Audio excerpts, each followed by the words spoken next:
থেকে জুলাই মরে নাই, জুলাই কখনো মরবে না। আমরা চাই আপনারা প্লিজ কাম ব্যাক করুন, ইন্ডিয়া থেকে আসুন। তারপর বাংলাদেশের জনগণ আপনাদের সেই কাম ব্যাককে গণধোলাই দিয়ে জনগণের সামনে আপনাদের বিচার করবে। আমরা দেখেছি কিছুদিন আগে গণমাধ্যম এবং সামাজিক যোগাযোগ মাধ্যমে শেখ হাসিনা বলেছে ডিসেম্বরে নাকি তিনি আসছে। তাকে আওয়ামী লীগের নেতাকর্মীদেরকে আমি বলতে চাই, বাংলাদেশের জন্য ডিসেম্বরের শহর থেকে যায় অপেক্ষায়, কিন্তু তারা শুধু কথাই বলতে পারে, আসার কোনো নামগন্ধ আমরা দেখি না।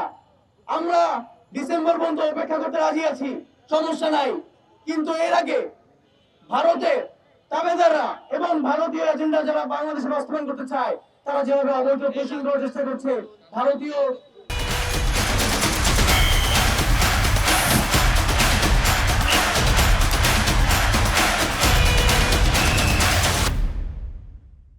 নিষ্পেষিত লোকজনকে বাংলাদেশে ছেড়ে দেওয়ার চেষ্টা করছে, ভারত থেকে দয়া করে সেই সকল আওয়ামী পেতাদের, সেই সকল দালালদের আপনারা বাংলাদেশে পুশিং করুন।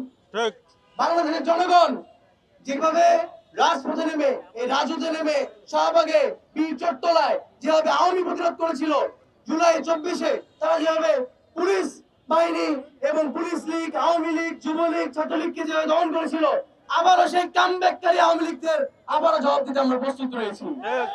এই বাংলাদেশ থেকে জুলাই মরে নাই, জুলাই কখনো মরবে না। আপনাদেরকে আরেকটি বিষয় মনে করে দিতে চাই, সাধারণ জনগণ আপনারা তাদের কথায় কান দিবেন না।